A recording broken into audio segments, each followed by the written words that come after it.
IJB and the conclusion to the cycle of the audit work that's been done by the internal auditor. So Elaine started the recording. So welcome everyone.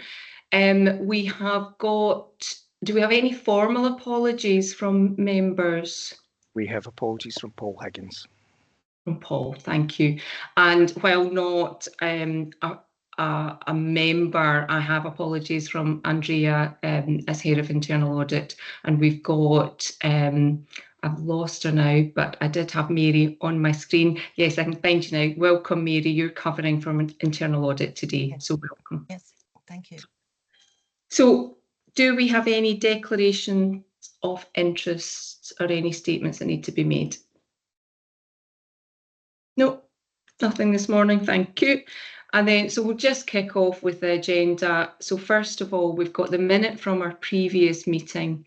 Do we have any questions or comments or factual accuracies anyone would like to flag in the minute? Nope, I don't see any hands up, so we'll take that as an approved minute for the previous meeting of the 15th of March. Thank you. And then just bear with me because I have to scroll my pages at the same time to make sure I'm catching up. The next item, we've got the action log. We've got one item on the action log from the previous meeting, which we've got, it's not closed off, but I don't know, does anyone want to speak to this?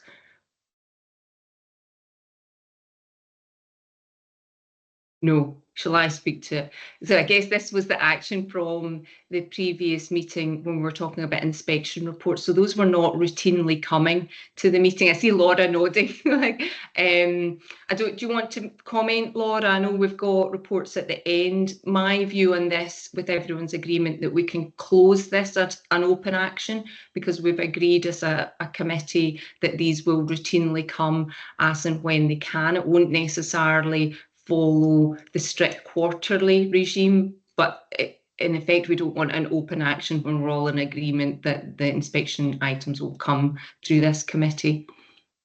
Laura, do you want to comment?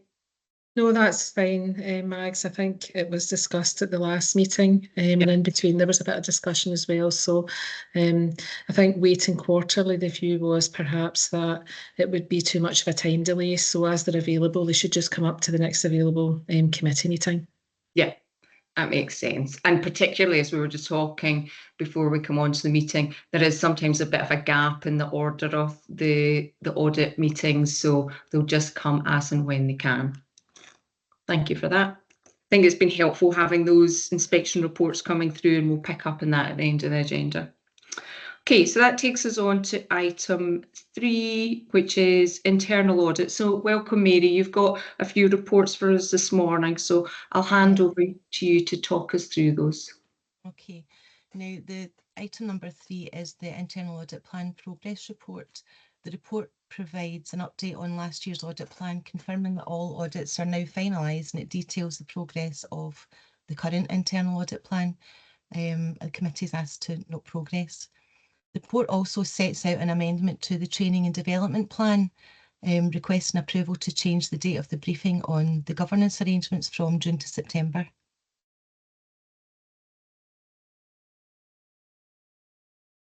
Thanks, Mary. Do you have any questions for Mary on that?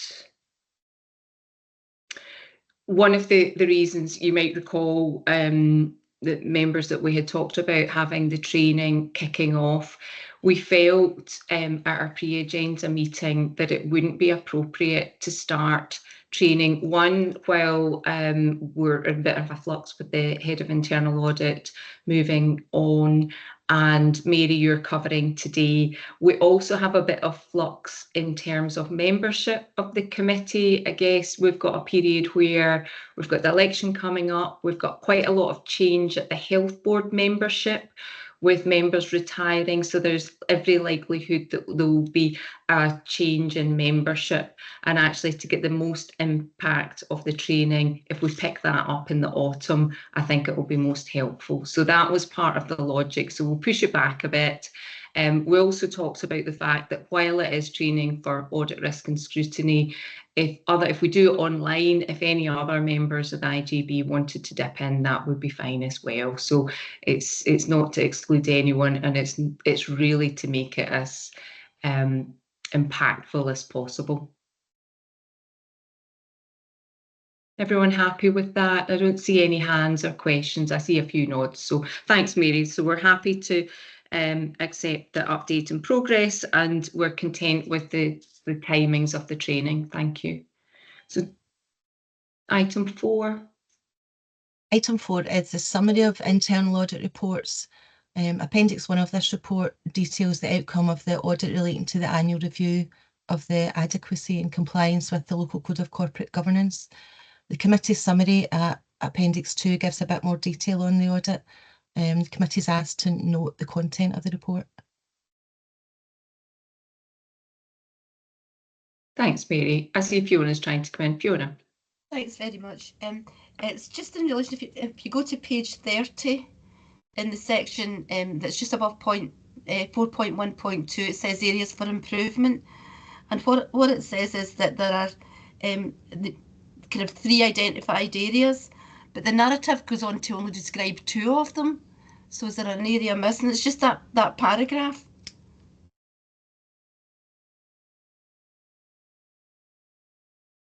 Oh, is this the... I think that's on the next item, Fiona, but that's okay. I thought it was item 4, sorry, we're not on item 4. I know, because all the internal audit reports, you probably read them all as one item. So what, so it was page 30? Page 30, sorry, yeah. Well, this is on the health board side of the audits, and I can't really answer any questions on that, but... Okay. Can I just say page 30, if we're up at that, that's item 5. Okay, sorry. Sorry, Sorry. Apologies. So do we have any comments on item 4?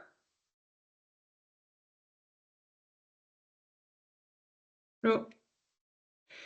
So thank you for that. We'll pick up on item 5 now from partner organisations. Mary, if you want to talk us through that. Okay, this is the summary of internal audit reports and partner organisations, which details the activity undertaken within the council and within the health board that will affect the IJB. The committee is asked to note the contents of the report, and obviously I can't really speak to the health board audits. I can only really comment on the council audits. Thanks. Sorry. And Fiona, I'm struggling to find where your question is on. Can I read it out? Is that helpful? It just says areas for improvement. We have identified 3 areas for improvement which, if addressed, would strengthen NHS GGC's control framework. These include the need to both improve the completion rates of training and associated monitoring of this. So it kind of says there's 3 areas, and then it says improve the training and the monitoring, but I don't know what the third one is. I suspect there are details within each of those, because these are very much extractions, Fiona, from the full reports go to probably 20-30 pages that do go to the Health Board Audit and Risk Committee. I know Mary won't be able to answer that in this here, so it's probably just an action for internal audit when they're preparing the papers for this committee, just to make sure that the logic makes sense, so that you're not, finding that imbalance there in the summary. Is that fair? That's fine for me, thanks, Margaret. Mark. Yeah, thanks. I don't know if this is helpful or not. I think that the bit that Councillor Early Nicholson is referring to is at the end of paragraph 4.1 or section 4.1.1. If you continue to go down further, there's another section that again starts areas of improvement, which says we've identified several areas of improvement if addressed would strengthen NHS GGC control framework, and then there's 4 bullet points listed there. I think it's those. No, I don't think it is, Mark, because that's consultant planning, whereas I think the bit Fiona was picking up was infection prevention control. So I think it's two separate, because there are lots of reports in there. So I think there's two separate items. I think it's just the issue of extracting from a summary report to try and summarise and keep it short means that we do lose some of the detail.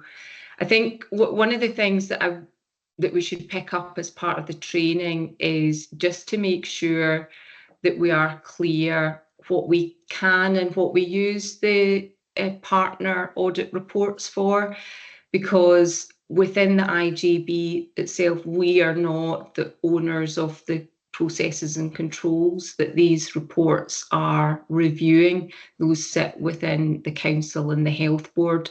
So inevitably what this is giving us as IJB members is really just an understanding of that scrutiny that's happening elsewhere, and the detailed work and follow-up happens elsewhere. So it really is just for information. But it does lead to Fiona's types of questions, which, you know, it can be a wee bit confusing because you're not seeing all the detail. Thank you. Yeah, I could maybe add to that, Max. We have the same issue at the council. Council's Audit Risk and Scrutiny Board will get reports from partner organisations. And it's the same idea. They will be summarised. And then we have had situations where councillors have asked for more detail from the information, and it's not possible for the officers to provide it there and then. We can certainly attempt to find information and bring it back later if there's particular areas of interest that are arising from any of these reports, but it is just intended to be that overview, as you say. Thank you. So we'll just note the update from the partner organisations this morning. It's helpful to see. I think the helpful piece is that actually there's a lot of inspection and audit work happening across the areas that underpin the IJB services, or the partnership services, I should say. Okay. So that takes us on to item 6, still with you, Mary. Thank you. This is the Internal Audit Annual Report. This report outlines mainly the internal audit work carried out last year, internal audit performance stats, and the audit assurance statement, which places a reasonable level of assurance upon the adequacy and effectiveness of the IJB's internal control, risk management and governance arrangements. The committee is asked to consider and note the contents of the report. Thank you, Mary. So effectively we're getting a clean internal audit opinion, giving us reasonable assurance over the work that's been done in the year. And there's not really any new information when it comes to this part of the reporting, because we've seen it elsewhere. So that's helpful. So that feeds then into our governance statement and into the annual accounts that we'll pick up through this and the IJB itself. Okay, no more questions on that. Thank you. So we're content that we're getting reasonable assurance on that. Okay, thank you, Mary. Thanks for coming today and covering for us. Thank you. So now we're moving on to item 7. Sarah, are you picking this one up? Thank you. Yes, so I just thought it would be helpful to bring this back to the committee, because we did bring it last year and we had 3 areas that we had identified for further development, and they're attached in Appendix 1 to show exactly the progress to date. So it's really just for noting for the day, and also just to say that also does form the annual governance statement which is on in the agenda. So we take into account all of the management code, internal controls, etc., and it all forms the overall statement that you'll see. Thanks, Sarah. There's something funny with your mic. It's coming and going. I think we got it all, but it was just, you don't need to repeat anything, I don't think, but it's just, I don't know what's happening with you. Were the odd wee bumps coming along. I've got Anne with a question. Morning, Anne. No, I haven't got a question. Morning, Max. I couldn't hear anything at all there. Oh. So when you say I couldn't hear anything at all, and that's why I put my hand up. Didn't want to come barging in. So would it be possible to repeat what you says, because I didn't hear it, and maybe to speak a wee bit louder or something? Yeah, so I was hearing it, Anne, but I could tell that it wasn't great. So thank you. Yeah, sorry, Sarah, you are going to, despite what I said, obviously it was worse for other people than me. Okay, I don't know what I feel like I'm shouting now, so apologies if it's coming across as I'm shouting. Can everybody hear me? And can you hear? Right, there must be something wrong with my mic. So we can hear you. Sorry, Sarah, I would just say we can hear you, but if you're saying you're shouting, you're only coming over at just about a reasonable level. Okay, right, I'll carry on shouting and apologies.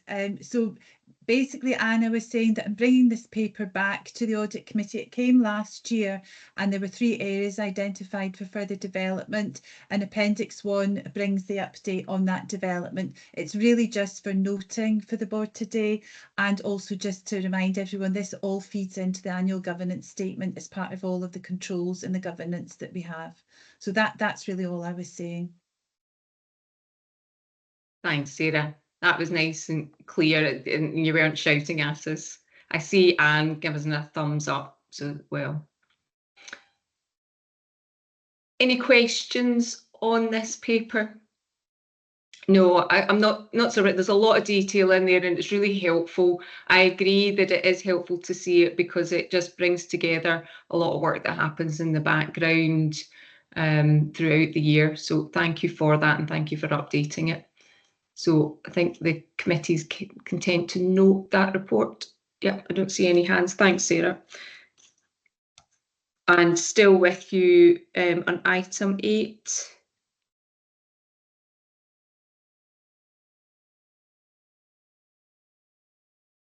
Oops. So this is the annual governance statement that's come. Can everybody hear me? Yeah, this is the annual governance statement that's come, and this does need approval from the board because thereafter it forms part of the annual accounts, which will be submitted to the IJB, the draft annual accounts, next week. So the audit plan and everything that was discussed earlier on in the meeting today, that all forms part of the governance that's inbuilt to the governance statement, which has been signed off by internal audit a couple of weeks ago. You will know that you had an original governance statement that was sent out with the original pack, but this has been superseded by this one because there was a slight change to reflect the change in the integration scheme process, which is currently slightly delayed due to some work that's needing to be done at board level and with legal. So that's ongoing. So the revised governance statement reflects that minor change. Also would maybe like to add that although audit haven't actually commenced their review of the accounts yet, we have had initial discussions, and that's focusing on the budget position going forward, and that is reflected in the governance statement in terms of the medium-term financial planning and how important it is. However, Grace is here today and might be helpful if she has a few words to say in terms of the financial planning going forward. I'm not sure if that would be helpful at all, Mags. That would be. I was going to invite you in anyway, Grace, if you want to make any comment at this stage, then I'll invite questions. Yep, so happy to do so. So as Sarah said, then we haven't actually read the accounts yet, as you would expect at this stage of the year. So we haven't started any of our actual audit work. But what we have done is we always have a kind of pre-audit meeting with Sarah and the team to kind of talk about the big issues that are coming up. And so I guess it's just to highlight to the committee that at this stage there probably are kind of 2 areas that we'll focus on. So one is around about the treatment of the backdating, the change in grading for care staff. But the other one, quite unusually actually, is around about going concern. And so under the Public Sector Accounting Code, then there is a presumption that as a public sector body, then the IJB will be a going concern unless there is going to be a dissolution of the services or that the body will stop and the services won't transfer to another public body.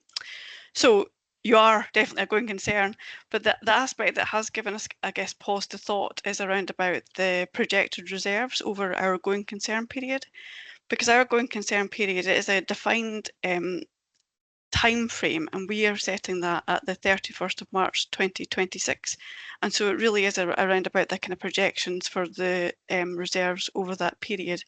And so our discussions with Sarah and the team, and Sarah helpfully let us see early sight of that particular note in the accounts for us to give comment on, really the judgments and the factors that the IJB will use and consider when it's doing its going concern assessment, and really about how the integration scheme, I guess, will support that assessment. So that's our focus, and I guess it's just a kind of heads up that that's what we're looking at, and we'll look at throughout the audit. But happy to take any questions at this stage. Thanks, Grace. I think that's a helpful update at this stage. I think the going concern piece is interesting because from your discussion, you were talking about reserves, but actually public bodies can function as going concerns indefinitely with no reserve. So I guess I'm interested why it's just the reserve position that's, I know it creates a greater risk for us without a doubt, but you know, there are lots of public bodies, for example, the Health Board has no reserves, for example, and is, you know, a £2.5 billion organisation, so which that in itself is an issue. But aside from that, I think we would need, as an audit committee and as a board, need to understand the wider sense of going concern, because it can't solely be based on the reserve position, surely.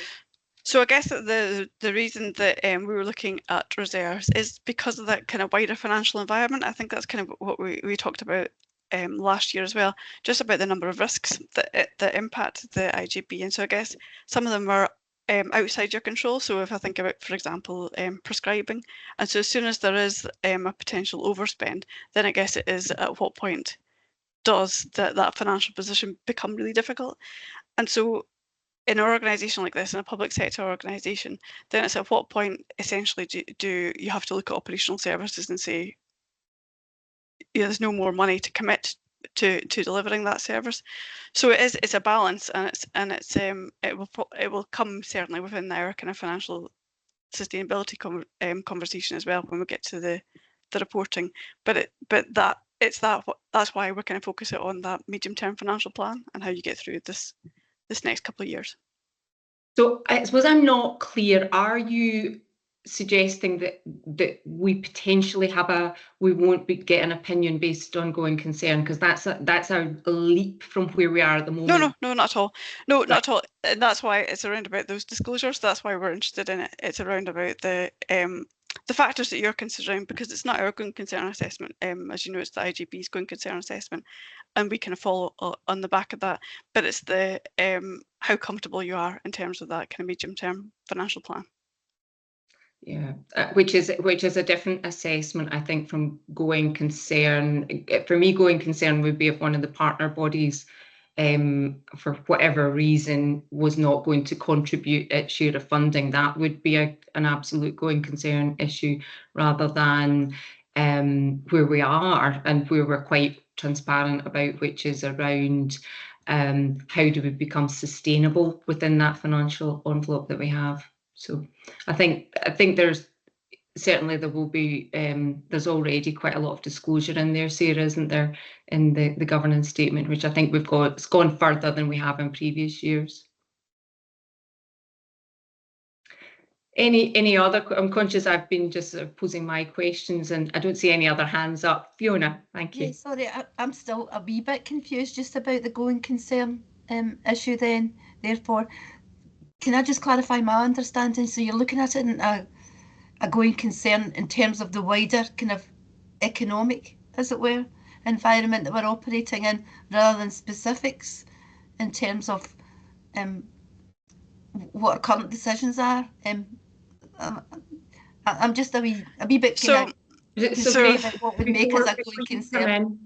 Can I just say, Fiona, I think you're right to raise that confusion, because so going concern for the accounting basis is quite a distinct measurement. I think the auditors have this wider responsibility to look at our financial sustainability. So I think your confusion around that is a fair one. So I guess I'm just agreeing with you that it's not that clear what is being raised as a concern at the moment. So Grace, I'll hand over to you again.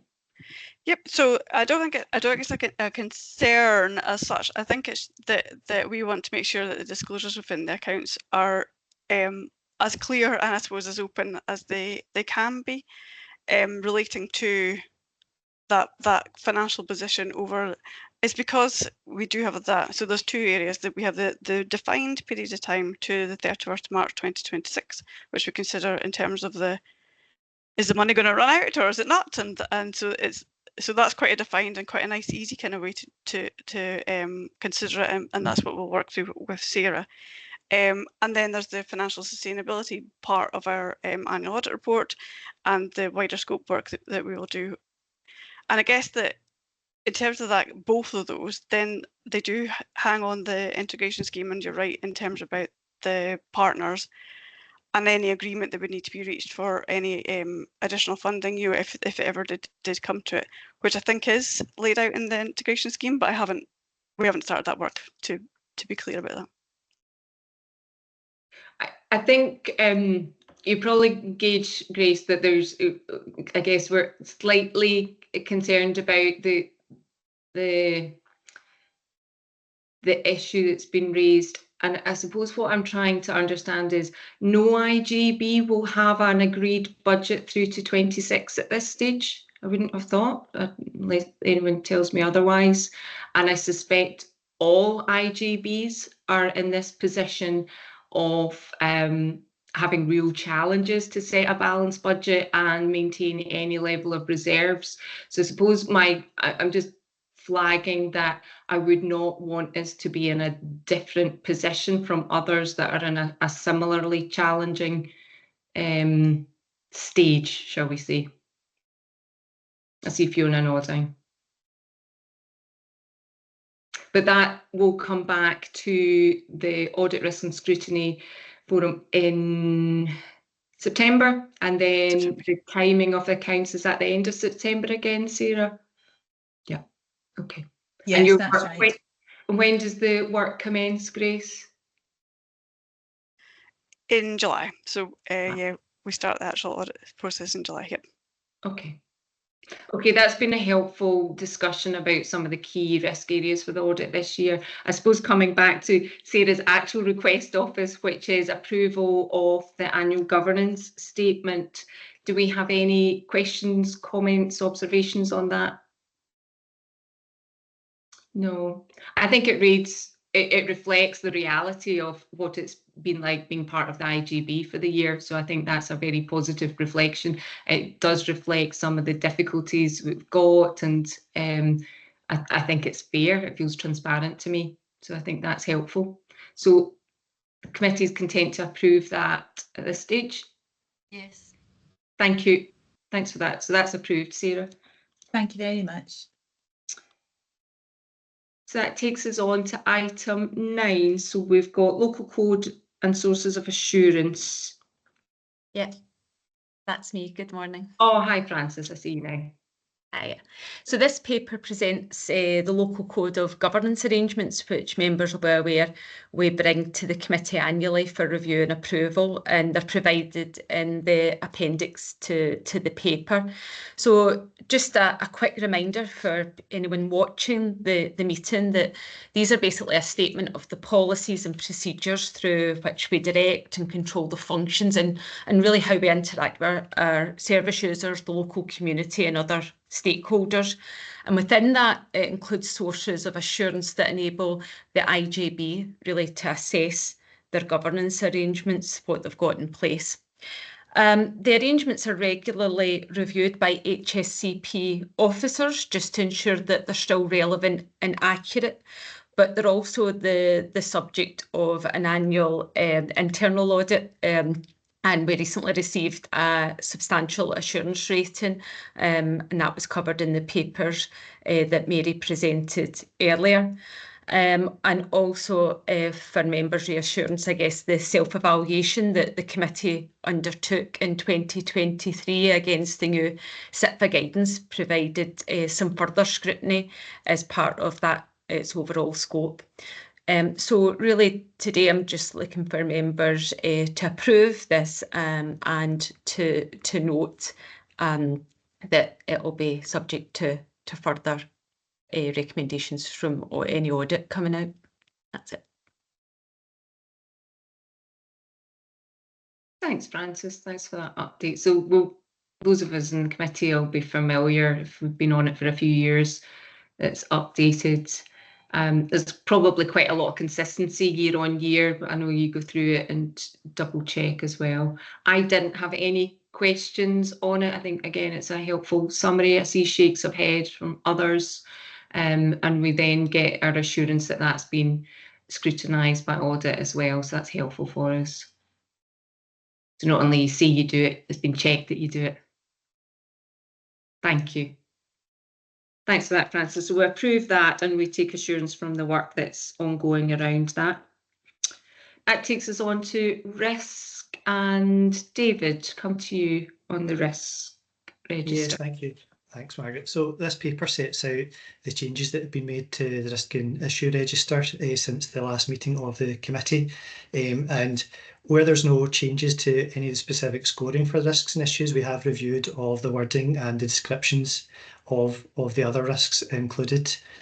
The key updates to the risk register are described in section 4.3 of the paper. They include a reduction in the scoring for risk 5, which relates to the impact of COVID on service provision, and we'll continue to consider removal of that risk at future meetings. What I would say is, in terms of operational management, and as we move through to the winter planning period, impact of COVID on staff absence and those related impacts are all considered within those winter plans. So there is a whole deal of work that goes on around that. We've also reviewed risk 20, which in the previous report to the committee specifically related to the risk of challenge to proposals, which the IJB was considering in March and April.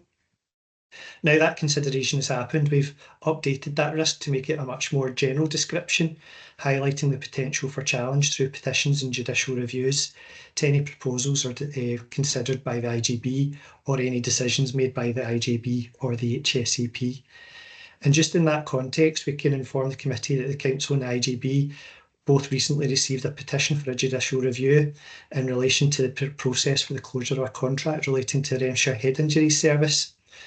We have informed the Chair and the Vice Chair of the IJB about this, and a meeting's just being arranged for them to discuss the process with the Central Legal Office, with a view to instructing them to act on the IJB's behalf. The final significant change to the register is that we've added a new risk, which is risk 21. We do have a number of risks and issues relating to financial pressures for the IJB, but we wanted to add a new risk, just highlighting the potential requirement that the IJB may need to look at financial recovery measures in future, as we felt it was important to highlight that specifically within the register itself. And just to finish, I'll just apologise, as there's two recommendations in the paper. The second one relates to a proposal to close a risk. That's actually related to a previous change which we've removed. So that second recommendation should have been deleted from the paper. And this is really just asking for the IJB to note that the changes that have been made to the register at this stage. Thanks, David. That's a really comprehensive run through of the paper, actually, a helpful summary for us. And I think there'll be no one on the committee unaware of the risks that we've been talking about, particularly those ones that you've drawn out and commented on, either change or developing the risk further. I think, again, it's quite a transparent position for where we're at as an IJB in terms of the real risks, picking up in the discussion earlier about our future sustainability. I think we're all very alert to these things, but there is a lot of work to be done on them. So I think it's a helpful update on them. Any questions from members? Any observations? No, content that those reflect the position that we're at. Fiona, I see you nodding. I think it's good to see the actions. I think that some of the actions will need to be developed. Obviously, they're quite short term at the moment, but that just reflects the live nature of this document, doesn't it? Okay, so we're content to approve the updates to the risk register, and we just note that that second bullet point isn't relevant. Okay, thank you, David. Thanks for that. Thank you. That takes us on to inspection reports. So Laura, are you picking up on these? Yes, I am. Thank you. The first inspection report to bring to the committee today is the inspection report relating to the Anchor Day service. So within the papers there is a summary report, and the full inspection report has been attached as an appendix. So I'm just going to highlight some of the main points to pull through from the report for committee information this morning, and obviously happy to take any questions.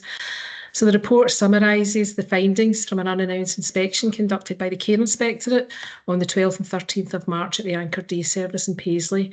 This is a service that provides a day support to adults with learning disabilities who also have complex coexisting conditions. Section 3 of the report provides background and context to the role of the Care Inspectorate and their use of a quality framework that sets out the elements that address key questions about the difference care is making to people and the quality and effectiveness of the aspects contributing to those differences. So in section 3.5 of the report, it highlights the key questions within the framework, and section 3.6 illustrates how the quality indicators within each of the key questions are evaluated against a 6-point scale. The inspection evaluation is summarised in section 4 of the report and details the outcome of the 2 key questions and quality indicators that were inspected as part of the recent inspection. I'm happy to report that those 2 key areas achieved a good and a very good rating. Key messages from the inspection are outlined in section 4.4 of the report and highlight some significant strengths and very positive aspects of the care and support provided, recognising the knowledge and skills of the staff team and receiving very positive feedback from people who use the service, carers and families. Additionally, some areas of improvement were noted and are outlined in section 5 of the report, and those related to further developing and embedding quality assurance, staff development and supervision processes. So as with all our inspection reports, an action plan to address any areas for improvement. We have that now in place, and that will be reviewed by the Care Inspectorate at the next inspection. So happy to take any questions. Thanks, Laura. Thanks, Laura. Fiona's keen to come in. Yeah, it's not a question, Laura, it's just a comment in terms of the good work that's identified within the report. In terms of that, it's extremely difficult to get a grading of very good, so I think the staff and the management in the centre need to be commended for that. It's a complex area to work in, and I'm absolutely delighted to see gradings of very good and good, because as I say, just pass on my congratulations to the staff for that.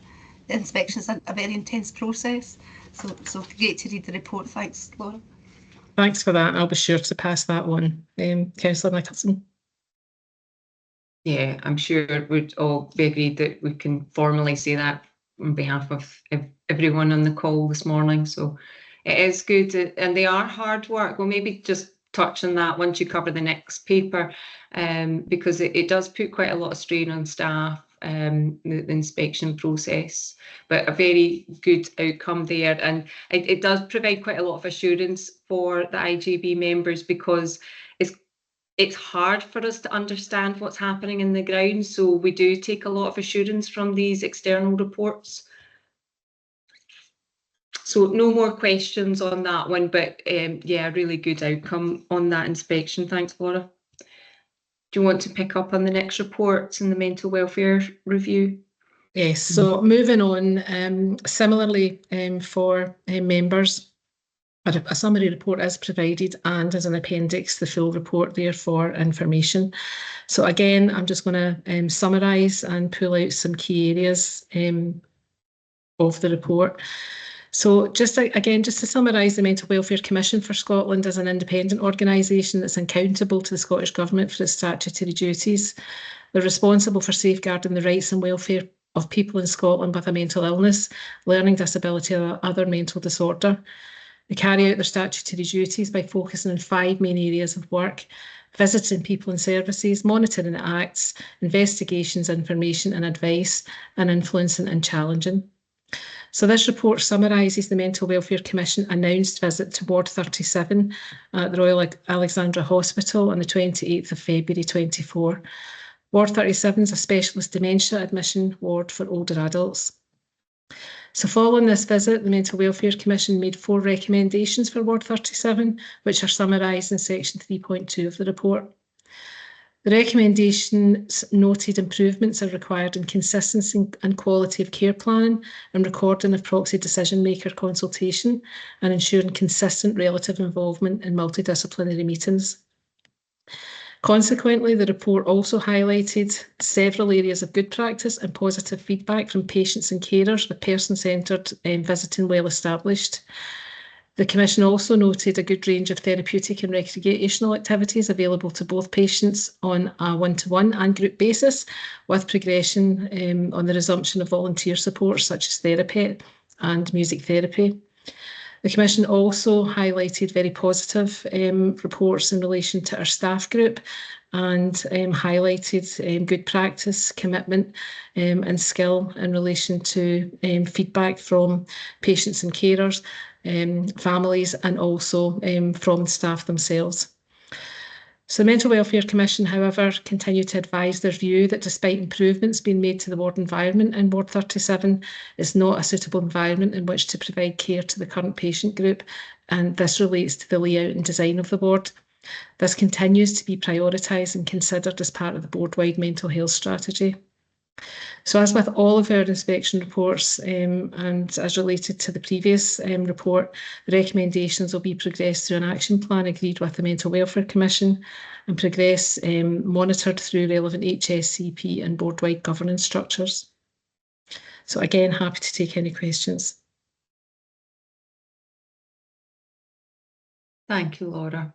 Okay, go Fiona coming in first again. It's a very similar comment to before. Can I say in terms of the positive findings and the good practice all relate to what the staff are doing on the ground, and that's really good to say because that's about the patient experience for me in terms of that.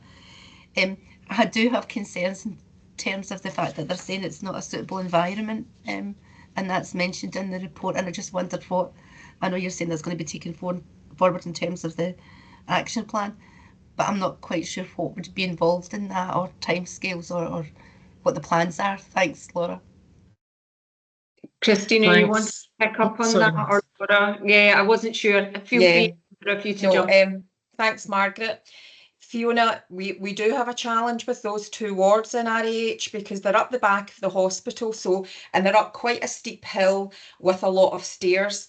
Now, the patients are generally older people. It's our older mental health wards, so it makes sense that their visitors are often older people. So we know that it's not particularly accessible wards. But apart from that, Mental Welfare Commission have said, I think in every report since I've been in Renfrewshire and that I've been here for over 6 years, that it's not a suitable environment. Now, part of that is around, it's the old style ward that has dorms of 4, and so it's not the new style ensuite rooms that we're seeing a lot now. So I do have concerns around that as well. We have done as much as we can possible to kind of improve the fabric of the building in terms of what it looks like, how it feels for when families are coming into it and patients are there. We've improved, the furniture. We've done as much as we can to make it better. So what Laura's talking about is Greater Glasgow and Clyde are reviewing, as you know, this mental health strategy, but part of that is about a bed review, and they are looking about where beds should be in the future, and they are looking at part of that assessment is around the state of the estate and different things. So I think they will factor that in because we do have a challenge in Renfrewshire that our mental health wards are based over 3 hospital sites, which is a bit of a challenge to manage, whereas every other area is 1 site. So we are absolutely aware of the issues that Mental Welfare Commission have raised. We understand it, and we have done as much as we possibly can to make the environment as good as it can be. And we do know that that is part of the bigger picture that will be considered around beds moving forward. Thanks, Christine. That's helpful for me to know that this isn't just a obviously because I'm fairly new to this, so it's not just this time that this has came up, it's been a long-standing issue, so thanks very much. And I think thanks for the update, Christine, and I think it's a valid question, Fiona, because I think capital generally is limited in terms of any major capital changes.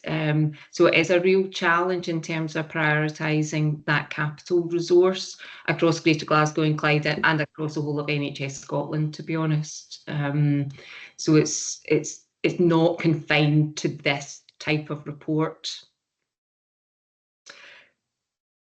Laura, I thank you very much for the update, and I'm sure you said at the outset, this was an unannounced inspection, and I think that puts a particular pressure on the staff because it's an added level of strain, I guess, in terms of that scrutiny that happens. So that probably makes it all the more positive. The positives that come out in the report, actually, that this is, as the service is, you know, this is how our service users experience it, and it's a fair reflection of the performance of that service. So I think we can take quite a lot of positives from it, and we are aware of the limitations in terms of the fabric of buildings that we operate within. So again, thank you to the staff for that, and thank you for the work that goes into that. It's just something that I'm quite aware of generally, that the workforce are under quite a lot of pressure day to day anyway, and these inspections do put an added layer in. So a special thanks and recognition of that, I think, from the committee. Thank you, Mags. I guess that's true, the additional pressure, but it's also really good to get positive feedback and the opportunity to demonstrate the work that's been undertaken. So it's a bit of one of those, it's a bit of a double-edged sword, isn't it? It comes with pressure around being inspected and the anxiety that has, but you know, also there's that opportunity to showcase some of the work and really get that positive feedback. And it is great when it comes back in writing, and you know, that's validated. So it's a challenge, but on these occasions, it's great to be able to feed that back, and I'll be sure to feed that back to the staff groups, the feedback from the committee. So thank you. Thanks, Laura. Thank you. So I guess we're just taking assurance from that report this morning, so that's helpful. That concludes all the main business for this morning. We've got a note of the next meeting, which will be held on the 13th of September. We're continuing with this committee being online, and I think certainly I feel it works quite well, given it tends to be a relatively short meeting. So in terms of everyone's time and travel and petrol and all the rest that goes with it, I think that continues to make sense. So we've got that date for the diary. Formally, I know she's not here, but if we can note our thanks to Andrea in terms of her contribution, particularly the training work that she did with us last year.